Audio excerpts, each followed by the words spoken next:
Welcome back. Welcome back. I feel so strange not talking about Love Island, but this episode will not be about Love Island. I'm actually going to get into Big Brother season 26, talk about the finale of Presumed Innocent, as well as hit on what was the other thing? Real Housewives of Dubai. So, those are the things that I plan to get through during this episode. I hope that you all enjoy. I wanted to start by going over who my favorite Big Brother house members are. I'm going to put in the chat where I'm starting so that people who join know.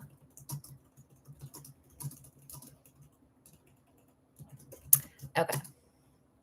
So yeah, I want to start with who I like the best. So Angela's quite the character. I have up the bio so that I can say a little bit about them. And I also want to preface with this is my first time watching the show. I've seen episodes here and there. I tried to get into last season, but I was overwhelmed with the live feeds. This season, I've had a couple of friends as well as listeners be like, please, please, please cover this. So I'm trying to get into it, but I also want to be really respectful of the ever present Big Brother community because I am a guest. I'm new here and I don't know the show. So when I don't know things, I'm going to ask you. Angela's a character. She's 50 years old, coming from Syracuse, Utah. Oh my God, is there not a Syracuse, New York? I guess there's two. Okay, so from Syracuse, Utah, and she's a real estate agent. Angela reminds me of somebody who Larry David would put in a season of Curb Your Enthusiasm. She has one of those personalities. If she wasn't if she wasn't on Curb Your Enthusiasm, I could see her being on next season of Jury Duty. That's the type of personality she has. She's very theatrical. And she's bringing the drama. She's spiraling a little in her room, alone with her thoughts, but we'll get into that in a second. Do I enjoy the drama? Yes, I do. I do enjoy the drama. Now, I'm rooting for Cam. He's the physical therapist. Let's see. I think that Cam is playing a good game. I think that he's like playing a good social game. I think that he seems like a really kind person. And from what I've caught of him on the live feeds, I like him. So I'm rooting for Cam. Cedric is very funny. During the first challenge where we see him as the microchip with Chelsea, this made me laugh very hard. And I just enjoyed seeing his personality. He's 21, very young, but I feel like he has a pretty good concept of what the game is. It says his siblings give him a reason to compete in the series, wanting to instill a sense of competition in them while strengthening their bonds with one another. I'm obviously rooting for Chelsea. She's 27 years old from Rancho Cucamonga, California. She spends her days working as a director of a nonprofit organization. I like Chelsea's gameplay as well. She's kind of sitting back, but she's making alliances with the right people. She's strategizing privately. She's keeping things low key. And like I said, I think that she's like picking good people to solidify her. I like that she wasn't just blindly loyal to the first person who wanted to form an alliance with her and that she instead like waited things out. And now we started to get the collective, but I don't know if Angela's kind of blown up the spot, for lack of a better term. Joseph's hilarious. I need to go catch up on the live feeds from, the past 4 episodes, but Joseph's hilarious. I cackled during Angela's performance when he was like, this will probably make the episode. That was so funny. I think that was hilarious. His mustache also sends me. He definitely looks like someone who works at a video store. Potentially he looks like someone in a 70s adult film. I don't like Kenny. I love Chemo. He's 35 years old from Hawaii. He's coming in as a fan of the show ever since he was a kid. So I'm rooting. I like the fact that he's a super fan. I know that Angela was a super fan. Quinn is a super fan. I'm rooting for the super fans as well. There's been so many Leahs on TV shows. And as a Leah, I'm like, this has never happened in my life. I think I've met like 3 Leahs personally. So this is like shocking to me that there was a Leah on Love Island and then a Leah on Big Brother. I don't know how I feel about Leah yet. Like, so she's up in the air. Don't like Lisa. Lisa with the glitter, she's just like too much for me. I think she's, what else is she? She's a chef. Yeah, I don't like Lisa. Sorry, it went out of order. Mackenzie. Mackenzie's 22 years old. She's the one from Houston, Texas that works in construction. And I think she had like a volleyball career. She's not one of my favorites. She's not my favorite. Her and Matt. I love Quinn. I think Quinn is hilarious. Quinn also looks kind of like Lord. But yeah.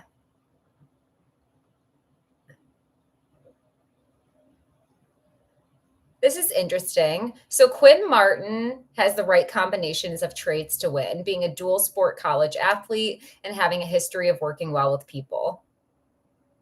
Interesting. And he does have great social game prior to aligning with Angela, who ended up being a little bit of a loose cannon with the loose lips. Love T-Core. She's 23 years old. She lives in Atlanta, Georgia. She lived in London. She's the one who says that she has an accent, and she wears like all of her custom pieces that she's knitted. I like her a lot. I do like Tucker. I haven't caught the scenes where Tucker's allegedly being a hater, but I need to go see that. I need to see the confrontation between him and Matt because I'm dying for it. And it also kind of adds some validity to like Angela's argument. So I need to go see what's going on with that. The things he has said was really funny. Like the few things he has said has taken me out. I also liked seeing him try on T-Core's hat. I did catch that live feed clip. Okay, well, those are my favorites. Those are my favorites. I don't know. It's not showing any more cast members on this site, but those are my favorites. Not sure about Kenny.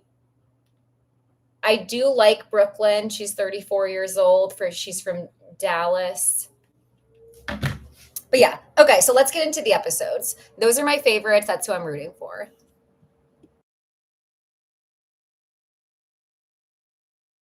Just so you know, I have a Patreon where I post like recaps of episodes. So if you end up joining that, that's some of the stuff that I post there, including like early clips of my podcast, etc. But that's where I'm going to read what's been going down. Okay, so the first episode, we got to see the introduction of AI. The players come in, the first group makes their choices. In the second episode, the second group comes in, they make their choices. And of course, most of the group is not voting Ainsley, the AI bot, into the house. I don't blame them. They don't know she's a robot, but they know that she's an extra player who they would have to ultimately eliminate to get down to just being themselves at the end. And it's just another person to contend with, even though she wouldn't have actually been in the game. But yeah, I would have voted no as well. And this is, I think, episode 2 that I'm starting at. So then they play a different game than the first group played, which I actually enjoyed. So the first group did like a Simon Says from Hell. I don't know if you're a 90s kid, but there was an old Simon Says game with the colors where you remember the sequence. This was like they were inside of that and spinning in like an office chair at in like a top speed. So the first group did that, and I was happy that the second group didn't have to do that. They had to do like there was like a wobbling room where they had to put a plug into an outlet, and then the other group, instead of it being a fear factor competition, what did they do? Oh, they had to guide a clear disc through a maze using their face. Now, this is where I got to see some of Matt's personality and why I kind of think that he's a pretty boy. He refused to use his face and fully press it up against that glass at first. And like eventually he realized that he can't get away with just putting it right here on his forehead. Like you're going to have to smush your face up against the glass like you're a kid looking outside at somebody outside your door. Like, press your face up against the glass and move it. Now this didn't look hard, which makes me want to try it. A lot of the other challenges they've done, I wouldn't really wanna try. I would wanna try this one and see how hard it is. After a while, it looked difficult because I kept seeing people, like, raise up their hands. But anyways, Matt's kind of like a pretty boy. I don't understand what the suspense was with trying to figure out which players' games were downgraded and which players were upgraded, just because since we watch everybody go during these, like, challenges, we already know who they are. So maybe someone can explain that to me, or maybe it's just part of the game for continuity in case people weren't paying attention. But I was confused as to what the suspense was supposed to be. But the disadvantages for the players who did the worst in the challenge was they cannot compete in HOH, they can't vote in the eviction, and they can't win the power of veto. So basically, a lot of horrible things. I think the advantage, one of them was like America gets to vote for someone instead of the head of household. That was one of the advantages. And then I forget what the other one was. They also have to do this like element where there's like a have and have nots. And this is also why I want to watch the live feeds to see how this went. I think it was smart for people who nominated themselves early to like eat the slop, live in the bad living quarters, because it does kind of solidify yourself with the house. But we see that Angela ultimately puts chemo up on the block anyways. So I don't know. I don't know about that strategy. Rubina initially talked to Chelsea and like a couple of other girls about having a girls alliance, but not including Angela because she's showing too much of their knowledge. And initially, Chelsea was like, I think everybody was kind of like, this never works out. This never works out. And they ultimately don't end up going with this plan. But hindsight being what it is, I wonder if that would be a better plan and leaving out Angela just because she's already kind of convinced that the entire house is plotting against her, including her alliances.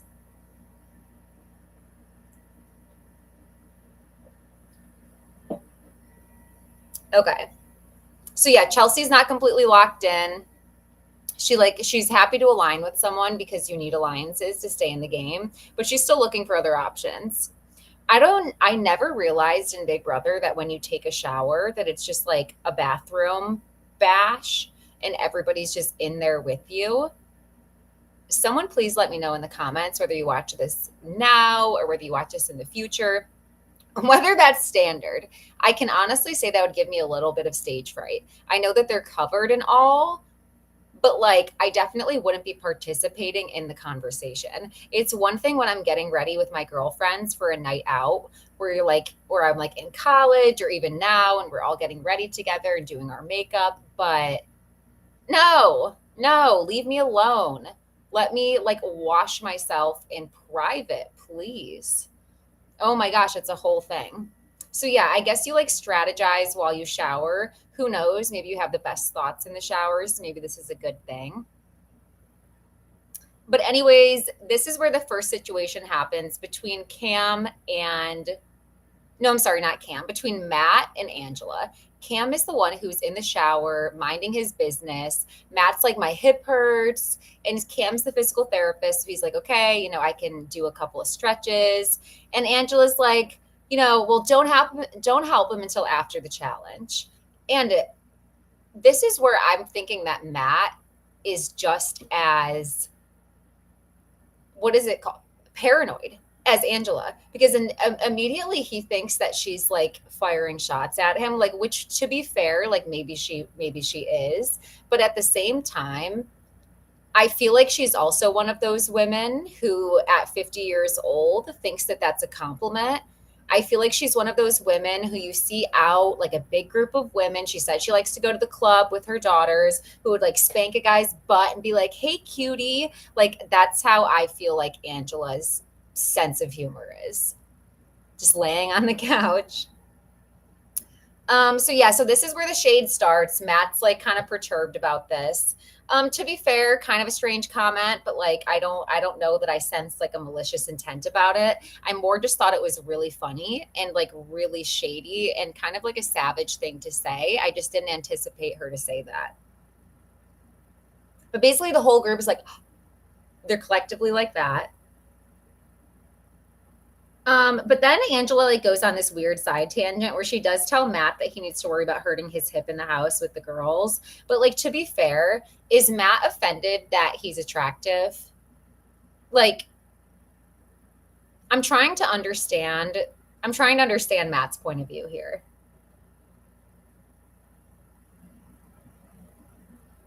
I do think that Angela's hilarious. I thought it was really funny that she basically tells Matt in the bathroom that before she goes to bed, she's like, "So I'm going to go to bed, but if I hear anybody saying anything about me, I'm going to wake back up and I'm going to come out here." And then Matt's like, "Okay, well, I'll wake you up." Okay. So I guess Matt on the live feeds has realized or made comments that Kenny is an undercover cop or like connected the dots. Like I said, I need to catch up with that and see it because I haven't seen that moment, but I've seen them alluding to that. Like Matt has a couple conversations with Kenny where he says that he feels like home, which is just ironic because Matt comes from a police and military family. So like you're pretty close, you're pretty spot on. But I want to see the moment where he actually potentially says something or where something goes on like that. I need to find an account, and please let me know if you know of a good one that just takes the best clips of everyday live feed so I can just go through because it's not a shot that I can sit there and watch the feeds with the dedication it needs to catch tangible moments. I just don't have that in me. I don't. Matt attempts to form an alliance with Kenny. He's like, "I really like you. Like, we get along really well. I think we should align." And Kenny was basically in the middle of saying no when Angela walks by and she's like, "What are you guys doing? Huh? Gameplay? Talking gameplay? You guys, like, what do you guys want? You guys want to clue me into this?" And I'm like, she is overbearing, but she's still funny. Says you're clocked at 2 because of, yes. Was that on the live feeds? Because I missed that, but I clocked it because of his tattoos as well. And he just looks like a cop. The fact he even brought that like hair and put it on, I'm like, everything you do, you just seem like a cop. You do. But yeah, Angela tries to get herself involved. I can't tell if she thinks that she's being funny or how she thinks that she's being received. But her and Matt don't like each other. Matt can breathe, he can blink. She does not like him. Things basically escalate even further after this. I'm trying to think. So episode 3 episode 3 they have a challenge, and basically what ends up happening is Angela's HOH and she's in her room, okay, and I can't tell if this is standard, so let me know. It looks like the HOH has a TV in their room and they get to like watch what's going on in the house. Now what confuses me is, are they isolated in there and unable to talk to him? You know, like, are they unable to go out of their rooms, or is she just choosing to watch and like constantly monitor people? I couldn't tell. So basically, she's HOH. She's in her room, and her alliance, Quinn. Okay, they do get to do that. Thank you. Her alliance, Quinn and Joseph, who arguably have been pretty loyal to Angela, they go out and campaign, and they're like kind of talking amongst each other and figuring out who. Okay, so then it's odd that Angela wasn't out more to me, but maybe she was.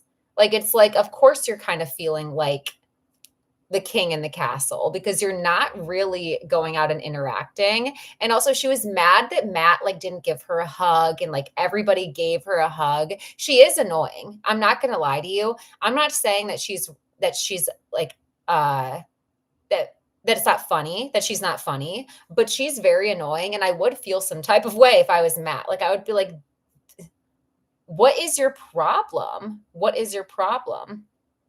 And they get to see who is talking to who and see who is coming up to their room. Okay. So I get it. Interesting, interesting. So yeah. So she doesn't like Matt at all, and basically the night before, like I said, her alliance Joseph and Quinn, who are arguably pretty loyal, they go out, they form like a bigger group, they talk around to people, and they have like 8 to 10 people, and they form like the collective, and they're excited about it. And I don't know if I'm naive and if they weren't actually excited about it, but it seemed genuine to me. And like they were going up to Angela to be like, okay, this is our alliance. This is what we figured out. We know that you're kind of spiraling. So, like, hopefully, this makes you feel better. And she plays into it in the moment. And then we see her in the confessional be like, do they think I'm stupid? Like, do they think I'm going to fall for this? And she's convinced that, so her and Matt had a side conversation. And basically, she hears that Matt thinks that she was going to put him up on the block. Now, Angela claims that she had never thought of that. I don't know if her disdain for Matt started when he thought she didn't like him and that she was like being mean to him instead of just being her personality, or if this was her plan. But basically, she talks to Matt, and she's like, hey, I just want to reassure you that when I was making those comments, like, I think that you think that I was trying to, like, shade you or do something to your game, but I wasn't. Like, I was actually just doing this, like, and I'm so sorry that you felt that way. And Matt was pretty much like, yeah, it did seem that way. I couldn't really understand if you were trying to like disrupt my game or like get me out of here. And then basically he like kind of like changes. And like all of a sudden he's like, but if you were trying to do that, like basically he's like, watch your back. I'll put you up on the block. Like you should watch yourself. And Angela's like, you're scaring me, Matt. Now, did Matt threaten her gameplay? Yes, he did. Was Matt aggressive or intimidating? Not really. Not really. Not in my opinion. I don't know what the chat thinks. What are you thinking? Do you think that Matt was threatening Angela? I think Angela is kind of acting like a Karen. Like she's funny, but is she not a Karen? Is she not? Like she's very like scared over everything. She wanted everyone to hug her. She's mad that Matt didn't hug her. And like be like so grateful for her for like saving them. I don't know. Her personality would irk me. It would irk me. But whether he was threatening her or not, this is where the beef. No, she was being a little over dramatic. Yeah. I mean, like, I get it. Like he was basically not accepting her apology and saying what he would have done. They're both being paranoid. Birds of a feather flock together. They're both being paranoid, but like Angela maybe a little bit more so because she seems to think that because Matt says this, like I'll put you on the block, like blah blah blah. Basically, I don't need you is the vibe I got from that. Yes, definitely Karen energy, definitely. So she's now thinking that Matt is plotting against her. Like after this conversation, she says that she's scared of him, that she's scared. She's now convinced that Matt is plotting against her. And so I don't know if she's watching them in the kitchen talking, but when her actual alliance, Joseph and Quinn, come up to her and pitch this, she's now convinced that Matt has talked to them and he has flipped her closest alliances or people that she wanted to work with. Like now she thinks Matt can read her mind. Crazy eyes, mind reader. Like she's like, he knows who I wanted to work with and now he's working with them. Like to be fair, your alliance was like 10 to 12 people. How many people do you want to work with? Like genuinely, how many people do you want to be in this alliance? Hold on. I think there's an ad playing. So trying to take a brief break. But yeah, I don't know. She thinks that Matt is setting this up.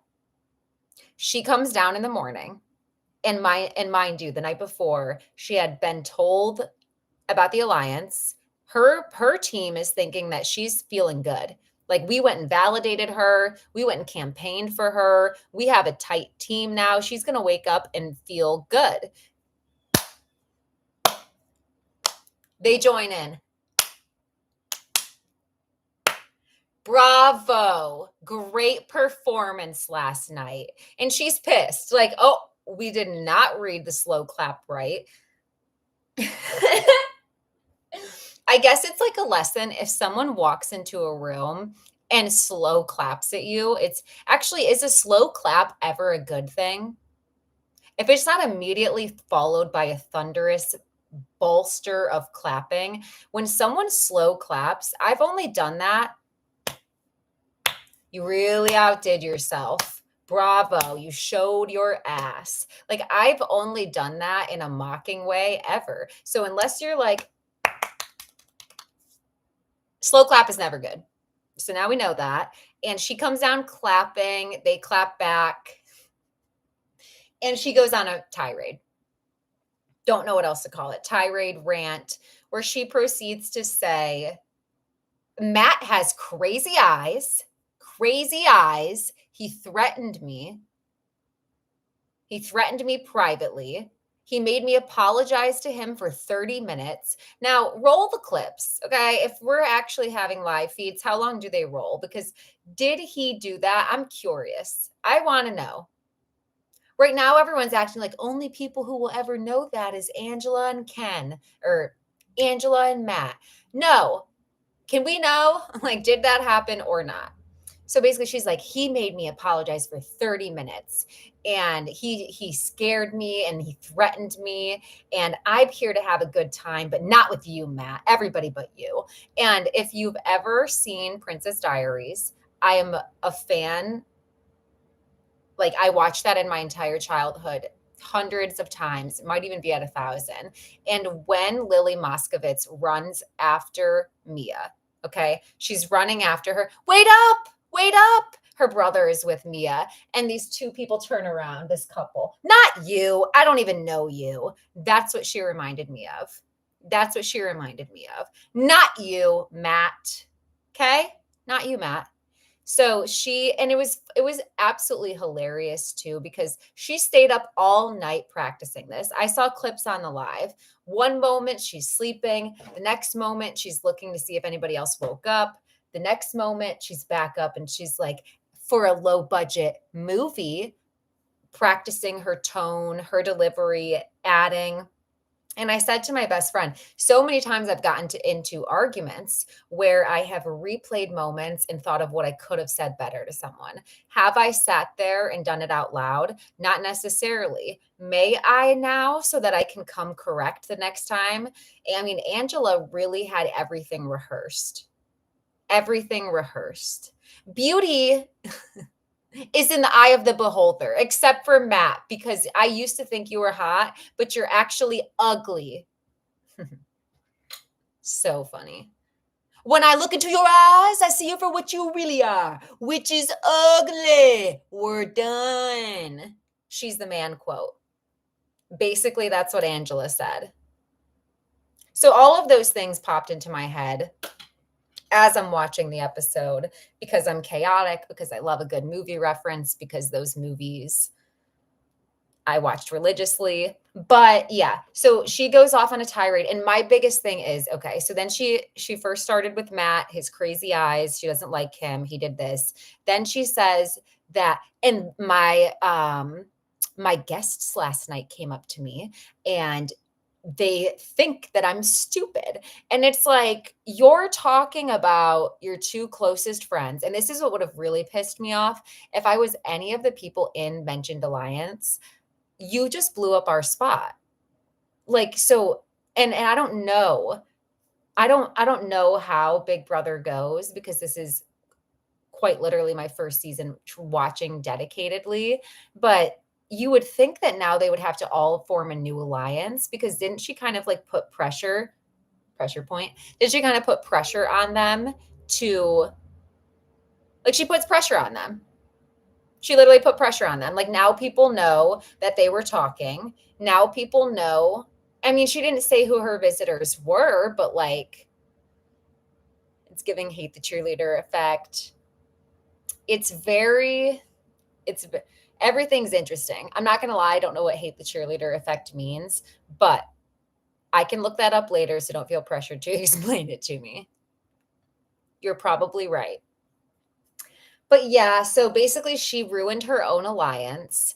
People are acting like Angela's a very big threat in the game. I personally don't understand how, just because she showed her cards. That saying, keep your cards close to your chest. Angela really hasn't.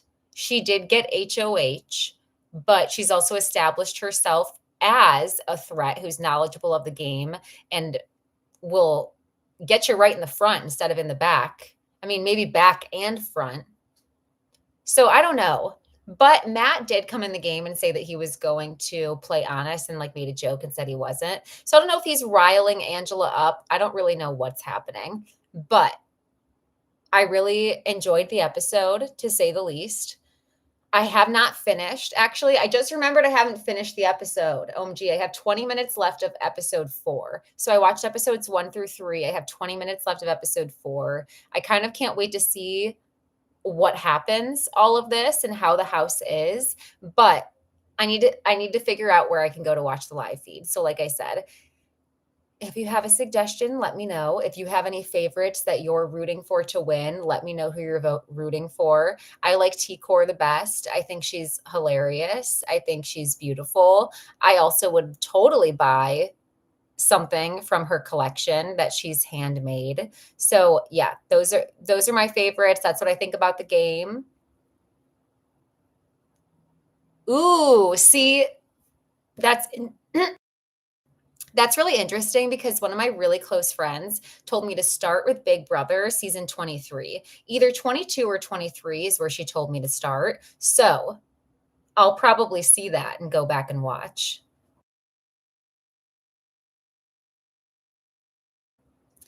Moving on to, so that's Big Brother. I will say Angela's funny, but she's annoying. But she's funny. She's annoying in the sense that if I was in the house with her, she would annoy me. She would.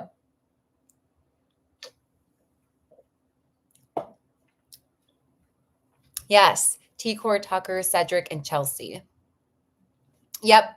I like all of those. I like Chelsea, Cedric, T-Core, Tucker. Is there anybody else that I listed earlier? No. I think those are my favorites as well. I know. I like chemo. I like chemo as well. Okay. She definitely said 22 then. The season with Taylor, I saw clips of, and my best friend and I were watching them together. And it was like,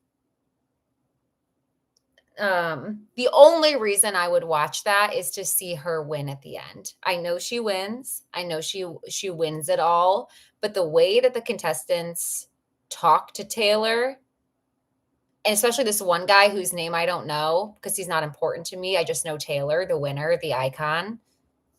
How do you feel about alliances? I think that I think it's obviously smart to have a large alliance, but I think personally I'm too paranoid for that. And I don't think I'm good at acting like nothing, like I'm not friends with someone with that many more people. A couple of people, yes. As far as doing it with like 10 others where all of us are trying to like meet, I don't. I like the collectives. I did see this video where it was like Tucker, T-Core, Leah, a couple of other people. I liked that. Wow. Okay. So 24 is Taylor. 25 is a waste of a season. I wonder if my friend told me to start with 22 or 23. I wonder what 22 is. She said like one of them is like a true, like, this is what Big Brother's typical season looks like. So to start there. And then one of the seasons subsequently was like an all-star season. So I want to start where I can kind of understand, but there's no way I can go back to season 1. There's just no way. But yeah, the alliances, the collectives. I mean, I was rooting for them aside from the fact that Angela blew up the spot. I was actually like, this is solid. This is good. Rubina's your favorite. Rubina's funny because the thing is, in hindsight, would a woman's alliance without Angela have worked better? Potentially. I don't know. I have not watched Big Brother a day in my life. You should try it. You should try it. There's 4 episodes out streaming through Paramount, and I've been enjoying it. I've been enjoying it. I try to catch like Twitter clips of what's happening on the lives. I need to see Tucker yell at Matt. I need to see that. What else do I need to see? I haven't really heard about anything else. Oh, I did see a clip where someone tells T-Core that Tucker has the hots for her, and I loved that because it's absolutely seems like he does. BB Celebrity is a good background to watch. Ooh, thank you. Thank you. That's huge. Okay, so now I'm going to talk about Presumed Innocent. I don't know if you watched Presumed Innocent, so if you didn't, you should watch it. You should watch it immediately. It's on Apple TV. There was 8 episodes. Oh, hi. I'm so glad you made it. I like T-Core, Tucker, Cam, Cedric. Yes, chemo. Yes. Yay. I'm so happy that more of my followers watch this. This makes me excited so that I'm not alone either. Like I have my friends who are watching who I can call and ask questions to, but I'm excited I won't be covering it for nothing. Presumed Innocent. I don't know if you watched it, Dion, but it's really good. I want to give some background. It's on Apple TV. Jake Gyllenhaal is in it. When my friend told me about this show, her name is Tamaslian. Shout out to her. She also has a YouTube channel. I'll tag her once this video is officially posted so that you guys can follow her. She also has a TikTok, but she was like, you should watch this. And I was like, bet, because Jake Gyllenhaal's roles, and this is what we connected over, he always plays this role where he has something really dark in him. Like it starts off as seeming like he's like this normal guy, and then he has something really dark in him, such as the movie where he's like a paparazzi, that movie. Ooh, perfect. I'm writing that down. Thank you so much, Pressure Point. BB Live updates. We'll definitely watch Presumed Innocent, which is what I'm getting into right now. It's an Apple TV series. It's like there was a Presumed Innocent movie and book from either the 80s or 90s. So it is based off that. I have not read or watched the original, so I don't know if it stayed with the theme, but it was such a shocking series. The premise is Jake Gyllenhaal is an attorney. He's married and has 2 children that are teenagers, and he basically has an affair with the other woman who he works with that is an attorney. They are having this very intense affair as well. Some would say even obsession. He has an obsession with her. And basically, she ends up in like a fatal incident inside of her home. And he ends up being on trial because he was at her house that evening and his DNA is at the house. Now, his DNA is not on anything like evidence wise, but it's at the house because he was there and he was seen by someone from her life. So he's on trial, but he also acts as his own attorney, which I don't know if you've watched a lot of legal shows, but that's never a good idea. It's never a good idea to testify in your own trial, in your own murder trial that you're on trial for. It's and go up there on the stand because then you're going to get, what is it called? Cross examined. You're going to get cross examined. Okay. And it's never a good idea to represent yourself. It's almost impossible to remove bias about yourself if you represent yourself. And you can't say things that are your feelings or recollections of what's happened in the timeline of events or your relationship with the victim that's not in the court documents. So that would be so hard. Like trying to walk that line while also having your facial expressions. It's a mess. It's an absolute mess. There's so many dynamics to this show. I will say it's gruesome. So trigger warning if you watch. It does show.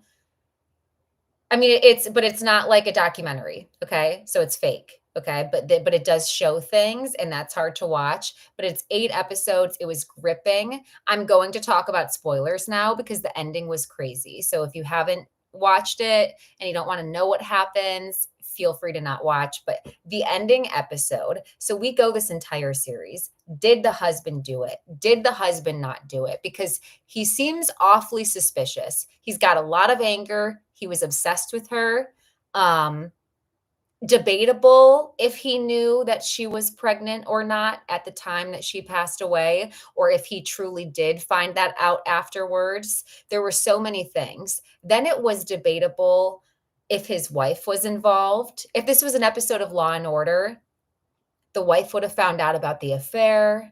She would have gone over there to confront her. It would have escalated. She would have found out that she's pregnant and something would have happened. Okay? That's how this would have gone in a Law and Order episode.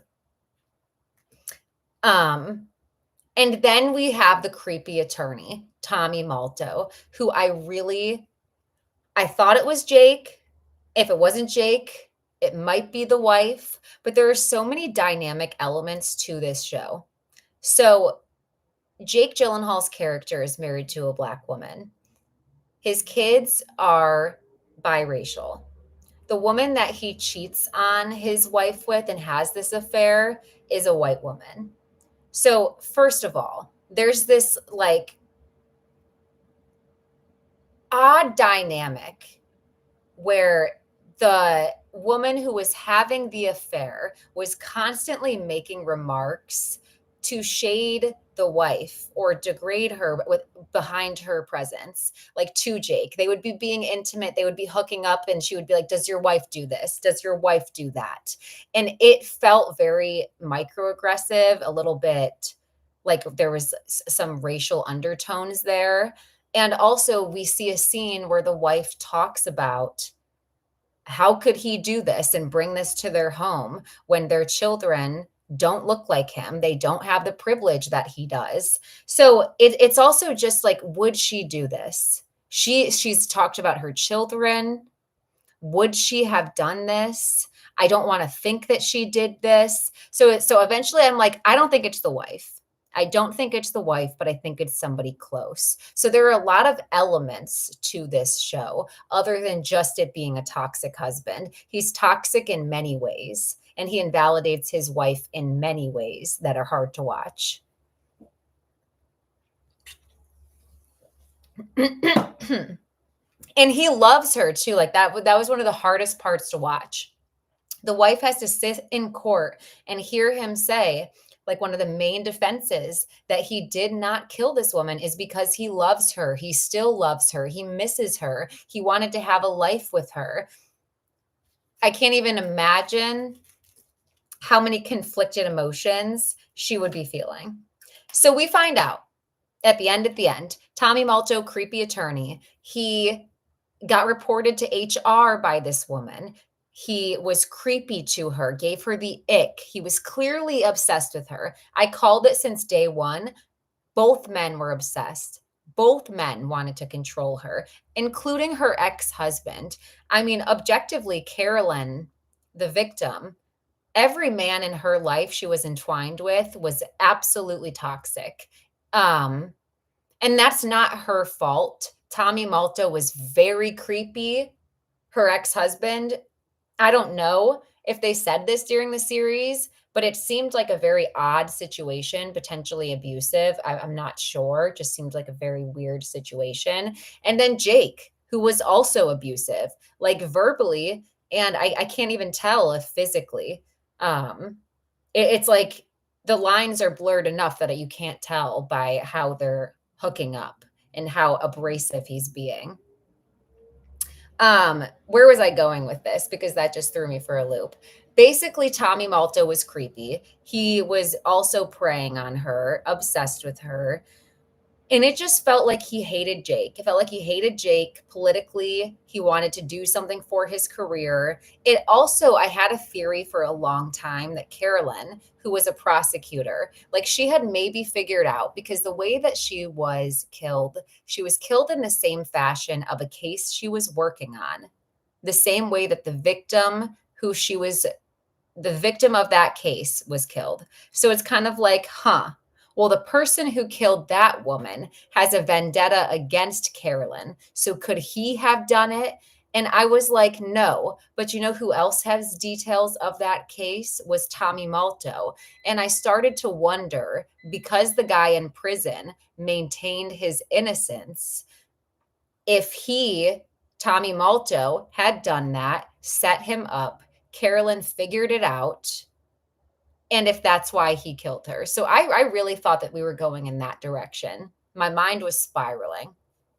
But ultimately, we get to the end of the show, and they're in the garage. He gets himself off. Okay. The trial is finally over. It's been 8 painstaking episodes of watching the trial. His attorneys, a heart monitor goes off one episode. It's unclear if he was going to live and survive to like finish this trial. But he ends up getting himself off. There's enough room for doubt. If you convict guilty, it's beyond unreasonable doubt. They did not have that. He created that during the case. And he also proved that Tommy was so obsessed and on a one-minded track to villainize Jake that sometimes he let his disdain show through more than facts. So he gets himself off. Also, he's a white man, presumed innocent. Let's go back to the title. People were more inclined to believe him. He's attractive. He gets himself off, and then he's in the garage, and his wife is working out. I thought this would be the moment where she was going to say to him, I did this. Specifically because when the conversation started, she said, and if there's a next time, because her bags are packed, she's going on a trip. Her therapist says something, or she says something, if there's a next time, you know it will happen. And I'm sure they did this on purpose. I'm thinking, oh my God, she's literally saying, next time you fucking try this, do you think you'll be able to get yourself off for murder? I'm like, ah! Like, I was like, oh my God, oh my God, oh my God, oh my God, she did it. And so then the conversation changes. Like, he's like, I knew you did it. It could only have been one person. And I figured it out. And I covered for you. And so she's getting creeped out all of a sudden. And then it's clear, like, okay, I read that wrong. He read that wrong. That's not what she was saying. And she's like astonished that he thinks that she did that. And that's when I realized, okay, because he's like, I go back there and I saw the poker. And I may not have killed Carolyn, but I did tie her up for you. And she's like, you went back there? Like, this is all new to her. So it's clear she has no idea what the hell he's talking about. But then, as they're talking, and he's like, it had to be you. In walks the daughter. In walks his daughter. His daughter's like, it didn't have to be her because it was me. Did I see that coming? Absolutely not. Because they did a great job of having the son earlier in the season have his bike be found. So if it was a child, if it was one of them, we would have thought it was the son. The daughter was simply trying to talk to her father about disassociation, see if he did this. I was shocked. The daughter walks in. She's like, I did it. And basically we hear that she took his car, went over to Carolyn's house, confronted her. When she found out that she was pregnant, rage filled her. She did disassociate, which is what she had talked to him about during the season. She disassociated after bludgeoning her with a fire poker. And then she left. Now, he goes back over there and he finds this. So he ties her up and the fire poker is already gone. So we find out that the daughter cleans the car, takes it to the woods. That's why she was cleaning it. She buries the fire poker. Then she comes back to the house. And on her way back, she literally thinks that she was having a dream. So this is why she was having these conversations about disassociation and like paying attention to that so heavily. So yeah, basically they're all like, oh my God. So first of all, it's a good thing that he did believe it was somebody and did something, because otherwise his daughter, I don't know, would be in prison at his fault too, because that's what he says. He's like, this is my fault. You are not you are not this. I brought this out of you. I did this. I traumatized the family. You tried to defend the family. This was self-defense, and this is my fault. And you sure did. You sure did, dude. This is his fault, because you know what? You put the family in a position to where your children felt like they had to protect their family unit because you couldn't. And that's tragic. Children shouldn't have to prioritize that. And you're messy. You're messy. 30 texts going over there. You work with her, not even paying attention if you're being trailed. He was messy, messy, messy. So, yeah, what a mess. I couldn't believe it. He put on quite an act. He made it seem like he was trying to get justice from for Carolyn. Meanwhile, he knew the whole time. He was the one who thought of that idea. I mean, baffling, baffling. And then we don't even really know for sure. I'm like, did you go get the poker? Did you go get the poker? How are you going to ensure that no one ever finds that? Because like now you have this secret for forever. And then like, how much pressure is that for her? Can't tell anybody ever. Nobody. Oh my gosh. So it was a 10 out of 10. Go watch Presumed Innocent on Apple TV. I absolutely loved it. I'm going to pause here because it was a lot going through Big Brother and through Presumed Innocent. So I'm going to wrap it. Next time I'll just do Real Housewives of Dubai, which was amazing. I hope everybody has an amazing day. Thank you for hopping on here. Thank you for watching. If you haven't already, like this video, subscribe to my channel, and stay tuned for what I hope will be Love Island interviews. I hope. I still haven't heard a confirmation from production, and I'm just waiting with my fingers crossed. Have a great day. Bye.